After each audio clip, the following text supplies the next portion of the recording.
வணக்கம் நண்பர்களே, welcome to channel cocktail furious. இப்போ நம்ம பார்க்க போகிற வீடியோ எதை பார்த்தீங்கன்னா, west Indies vs England second T20 at Granada நடந்து முடிஞ்சிருச்சு. ஒரு குயிக் சம்மரி தான் இனிஷியலாக நம்ம பார்க்க போகிறோம். ஸோ இந்த மேட்ச்சில் வெஸ்ட் இண்டீஸ் 10 ரன்ஸ் வித்தியாசத்தில் வின் பண்ணிட்டாங்க. ஸோ 5 மேட்ச் சீரிஸில் 2-0 லீட் ஆகிறாங்க. ஸோ இதுவே ஒரு மிகப்பெரிய பாசிட்டிவான ஒரு விஷயம் வெஸ்ட் இண்டீஸ்க்கு moving head to 2024 T20 world cup. And West இண்டீஸில் வந்து யார் ஸ்டார் பர்ஃபார்மர்னு பார்த்தீங்கன்னா கண்டிப்பாக 2 பேர் இருக்காங்க. அதில் பிராண்டன் கிங் 82 நாட் அவுட் சூப்பராக விளாட்னாரு, ஃபுல் 20 ஓவர்ஸ் விளாட்னாரு. And captain Rovman Powell another captain innings 50 off 29 balls. And England பொறுத்த வரைக்கும் பார்த்தீங்கன்னா ஸ்டார் ஆஃப் த பவுலர் டெஃபினட்டாக அதில் ரஷீத் ஜஸ்ட் 4 ஓவர்ஸ் போட்டு 11 ரன்ஸ் தான் கொடுத்தாரு, 2 விக்கெட்ஸ். ரஹான் அஹமது நல்லா போட்டார், விக்கெட்ஸ் எடுத்தார், கொஞ்சம் எக்ஸ்பென்சிவாக இருந்தார். அண்ட் இங்கிலாந்து இந்த டார்கெட்டை சேஸ் பண்ணும்போது 10 ரன்ஸ் ஷாட்டில் தோத்துட்டாங்க. அண்ட் அங்கே ஸ்டார் ஆஃப் த பிளேயர் யாருன்னு பார்த்தீங்கன்னா பேட்டிங்கில் கண்டிப்பாக சாம் குரான் 50 ஆஃப் 32 பால்ஸ் நல்லா விளாட்னாரு. அன்ஃபார்ச்சுனேட்லி கேமை முடிக்கணும்னு பார்த்தாரு, அவுட் ஆயிட்டாரு. அண்ட் போலிங் பாயிண்ட் ஆஃப் வியூவில் வெஸ்ட் இண்டீஸ்க்கு நிறைய பாசிட்டிவ்ஸ் இருக்குங்க. அல்சாரி ஜோசப் சூப்பராக போட்டு 3 விக்கெட் எடுத்தார். அது இல்லாமல் அகில் ஹுசைன் நல்லா போட்டு 2 விக்கெட் எடுத்தார். Combination of all Andrew Russell தான் ரொம்ப எக்ஸ்பென்சிவாக இருந்தார். அப்பார்ட் ஃப்ரம் தட் எல்லா பவுலர்ஸுமே சூப்பராக போட்டாங்க. முக்கியமாக குதிகேஷ் மோட்டி 4 ஓவர் போட்டு 9 ரன் தான் கொடுத்து 1 விக்கெட் எடுத்தார். Complete performance for west Indies. டெஃபினட்டாக வந்து பார்த்தீங்கன்னா இன்னும் 3 மேட்சஸ் தான் இருக்குது. ஒரு மேட்ச் வின் பண்ணாலே அவங்க இந்த சீரீஸை வின் பண்ணிடலாம்.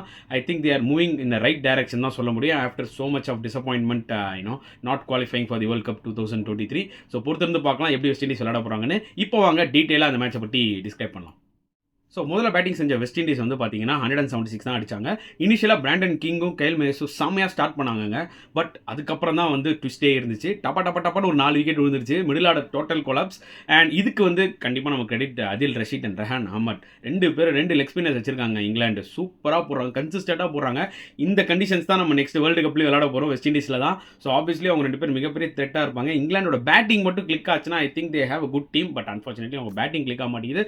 பட் இந்த 2 ஸ்பின்னர்ஸும் போட்டு ஸ்ட்ராங் ஹோல்டு பண்ணியிருக்காங்க வெஸ்ட் இண்டீஸை. அண்ட் வெஸ்ட் இண்டீஸ் வந்து பார்த்தீங்கன்னா என்னதான் அந்த ஒரு மிடில் விக்கெட்ஸ் விட்டாலும் அவங்க கிட்ட ஒரு நல்ல லோவர் ஆர்டர் இருக்குது. கேப்டன் ரோவன் பவுல் வந்து ஒன்ஸ் அகைன் அந்த இனிஷியேட்டிவ் எடுத்தார். நிஜமாவே வந்து பார்த்தீங்கன்னா ஒரு கிரன்ச் சிச்சுவேஷனில் நிறைய மேட்சஸ் விளையாடி இருக்காரு நல்லா வெஸ்ட் இண்டீஸ்க்கு, especially in T20 format. And இந்த மேட்ச்சில் வந்து பார்த்தீங்கன்னா 29 பால்ஸ் 50 ரன்ஸ். அதான் சொல்ல வரேன், அந்த ஒரு டிஃபிகல்ட் டைம்லேயும் இவங்களாம் கவுண்டர் அட்டாக்கிங் இன்னிங்ஸ் விளாட்றாங்க. அங்கே தான் வந்து பார்த்தீங்கன்னா T20ல அது முக்கியமான விஷயங்க. ஏன்னா ஈஸியாக 20 ஓவர்ஸ் ஆட்டு போயிடலாம், ஒரு ஸ்கோரை கொண்டு வரலாம்னு நம்ம நினைப்போம். ஆனால் இந்த மாதிரி ஒரு பிரேவாக விளாட்னா தான் உங்களுக்கு ஒரு நல்ல ஸ்கோர் வரும். ஆப்வியஸ்லி சம்டைம்ஸ் கிளிக் ஆகும், சம்டைம்ஸ் கிளிக் ஆகாது. பட் இந்த டெம்போன்றது வந்து பார்த்தீங்கன்னா ரொம்ப ரொம்ப கீ. அண்ட் அந்த பக்கம் பிராண்டன் கிங் ஃபுல் 20 ஓவர்ஸ் விளாட்னாரு. ஏன்னா ஒரு பக்கம் விக்கெட்ஸ் போயிட்டே இருந்ததுனால அவரும் வந்து பார்த்தீங்கன்னா 82 நாட் அவுட் ஆஃப் 52 பால்ஸ் தான். நல்ல சரியான ஸ்ட்ரைக் ரேட்டு, ஃபுல்லாக விளாட்னாரு. ஸோ தட் அதர் சைடில் வந்து பேட்ஸ்மேனை அட்டாக் பண்ண முடிஞ்சுது. ஸோ இவங்க 2 பேர் தான் மேஜராக இந்த பார்ட்னர்ஷிப் டெவலப்பே பண்ணது. அதனால தான் 176 அடிக்க முடிஞ்சது. லாஸ்ட்டாக கூட ஆண்ட்ரூ ரசல் 2 6 அடிச்சாரு. பட் இங்கிலாந்து ஒரு நல்ல கம்பேக். டைமல் மில்ஸ் லாஸ்ட் ஓவர் பார்த்தீங்கன்னா சூப்பராக போட்டு 2 விக்கெட் எடுத்தார். 180க்கு மேலே ஈவன் 190 அடிச்சிருக்கணும் வெஸ்ட் இண்டீஸ். பட் நல்ல கம்பேக் இங்கிலாந்து. அண்ட் இங்கிலாந்து இந்த டார்கெட்டை சேஸ் பண்ணும்போது வந்து பார்த்தீங்கன்னா அவங்களும் கொஞ்சம் அப்படி இப்படி என்னதான் இனிஷியல் விக்கெட் விட்டாலும் கொஞ்சம் பாசிட்டிவாக தான் ஸ்டார்ட் பண்ணாங்க. சாம் குரான் இந்த மேட்ச்சில் வந்து பார்த்தீங்கன்னா நம்பர் 4ல் வந்தார். அண்ட் சூப்பராக விளாட்னாரு. அதாவது விக்கெட்ஸ் விட்டுருந்தாலும் அவரும் லிவிங்ஸ்டனும் ஒரு ஹோப் கொடுத்துக்கிட்டே இருந்தாங்க. என்னதான் ரிக்வயர்ட் ரேட் வந்து 12 இருந்தாலும் இவங்க அடிக்கக்கூடிய பேட்ஸ்மேன் தான். பட் ஒரு விஷயம் சீரியஸாக சொல்லுங்கள், வெஸ்ட் இண்டீஸ்க்கு 2 ஸ்பின்னர்ஸ் இவங்களும் வச்சிருக்காங்க. அகில் ஹுசைன் பவர் பிளே ஸ்பெஷலிஸ்ட் அவர். அதுக்கப்புறம் குதிகேஷ் மோட்டி 4 ஓவர் போட்டு 9 ரன் தான் கொடுத்தாரு, 1 விக்கெட். இந்த 2 லெஃப்ட் ஆர்ம் ஸ்பின்னர்ஸும் ஒரு வரப்பிரசாதங்க ஆக்சுவலாக வெஸ்ட் இண்டீஸ்க்கு. ஏன்னா இவங்களாம் வந்து பயங்கர எஃபெக்டிவாக இருக்க போகிறாங்க இந்த T20 வேர்ல்ட் கப்பில். ஏன்னா வெஸ்ட் இண்டீஸ் பிச்சர்ஸ்லாம் உங்களுக்கு நல்லா தெரியும், என்னதான் இருந்தாலும் அந்த ஸ்லோனஸ் இருக்கும், அந்த ஸ்பின் எடுக்கும். ஸோ டெஃபினட்டாக ரொம்ப எஃபெக்டிவாக இருப்பாங்க. அண்ட் ஃபாஸ்ட் bowling டிபார்ட்மெண்ட்டில் அல்சாரி ஜோசப் சூப்பராக போட்டு 3 விக்கெட் எடுத்தார். அண்ட் என்னதான் ஆண்ட்ரூ ரசல் எக்ஸ்பென்சிவாக இருந்தாலும் மற்ற பவுலர்ஸ் எல்லாருமே சூப்பராக போட்டு அதை கட்டைல் பண்ணிட்டாங்க. அண்ட் அன்ஃபார்ச்சுனேட்லி இங்கிலாந்து 10 ரன்ஸ் வித்தியாசத்தில் தோத்துறாங்க. ஸோ இங்கிலாந்துக்கு ஒரு பேட் டைம் இன்னும் கண்டினியூ ஆகிட்டே இருக்குன்னு தான் சொல்ல முடியும். ஏன்னா ஜாஸ் பட்லர் ஒன்ஸ் அகைன் அந்த பேட்டிங்கில் ஃபெயிலியர் ஆகும்போது பார்த்தா ரொம்பவே கஷ்டமாக இருக்குது. இது எவ்வளோ நாள் தான் இப்படி தொடர போகுதுன்றது தெரியல. ஸோ அடுத்த மேட்ச் ரொம்ப ரொம்ப க்ரூஷியல் இங்கிலாந்துக்கு.